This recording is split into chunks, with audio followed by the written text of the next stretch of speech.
whose eloquence, wit, and charm won the day time and time again. His contributions in the Ministry of Finance and as Vice President saw Kenya's economy grow steadily, fueled by a commodities boom, as well as fiscal and monetary policies that were the backbone of his economic philosophy. Believing that Kenya was once again ripe for a vibrant multi-democracy, President Kibaki exited from government and led the charge to keep the ruling party accountable. His contributions to the restoration of multi-party democracy as the leader of the official opposition, combined with his track record and impressive credentials, made Mwai Kibaki the natural choice for selection as the opposition consensus candidate against my own candidature in the year 2002 and the presidential elections that followed thereafter. On the 30th of December 2002, Mwai Kibaki was sworn in as the third president of the Republic of Kenya. He served as head of state and government until the 9th of April 2013. The late former president's administration conceptualized and spearheaded transformation in crucial sectors such as education through the globally lauded free primary education program, infrastructure developments in transport and energy, and increasing the availability and access to health care for his fellow Kenyans. In honor of this great statesman, Kenya remains committed to maintaining policies that promote economic and social empowerment, democracy, the rule of law, and respect for human rights. The late President Kibaki championed the realization and objectives of the East African Community Common Market, of trade liberalization for the citizens of partner states of the East African Community. His inclusive spirit and conviction for economic empowerment transcended the territory of Kenya towards cross-border economic stability. The late former president's central role in shepherding Kenya into a new constitutional dispensation, the culmination of a decade-long quest, is a towering legacy that immortalizes President Kibaki. We can take comfort in the inspiring legacy of ideals and examples of devotion to his country, which he bequeathed to us all, more so with our new constitutional dispensation. His dedication and love for our country undoubtedly honors Kenya, East Africa, Africa, and in the world. He leaves behind a more united and prosperous Kenya, as well as a template for servant leadership, which we must continue to nurture and improve for generations to come. And on his passing, today we once again renew our pledge in tribute to our great leader to foster.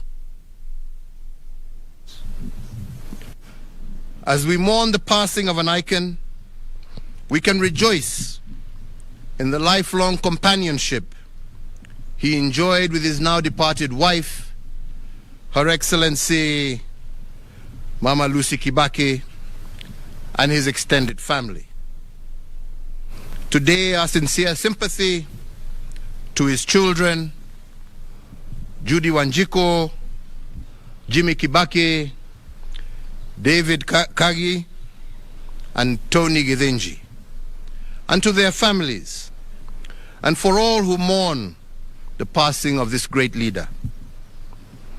As the late former president served Kenya, Africa, and the world, he also remained a deeply devoted family man, an avid golfer, and an earnest friend to many. To them we say that while Emilio Mwai Kibaki is no longer with us in body, his spirit, legacy, values, and ideals live on in each one of us and in the limitless ways that he made Kenya immeasurably better. Mwai Kibaki lives on in the hearts of millions of Kenyans, East Africans, and Africans who benefited from his leadership, admired his character, and were inspired by his example. Mwai Kibaki lives on in our fond memories of his strength of will, his charm, his wit, and his passionate love for God, for family, and for nation.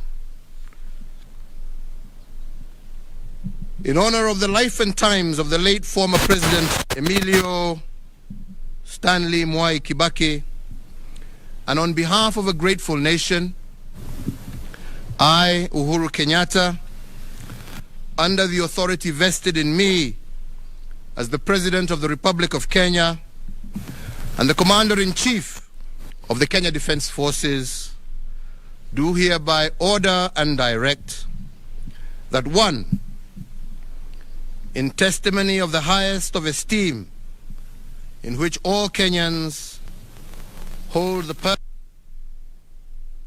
of Mwai Kibaki, the nation will observe a period of national mourning from today until sunset.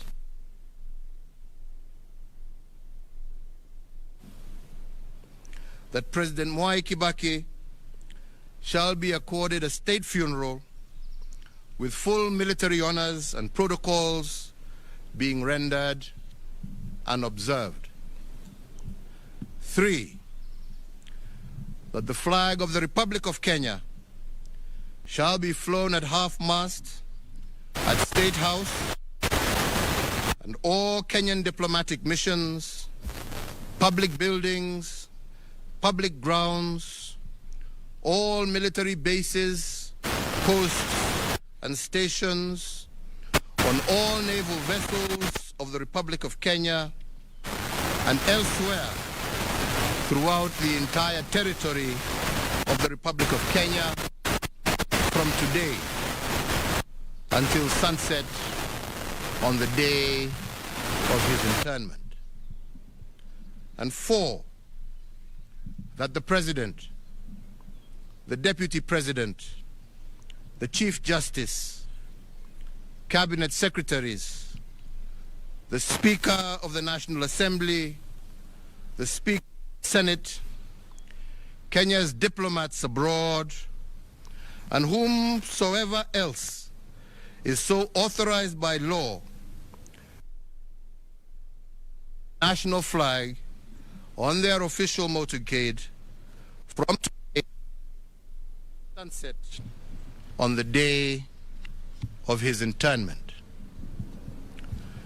May President Kibaki's family be comforted, may his memory be honored, and may his example be emulated.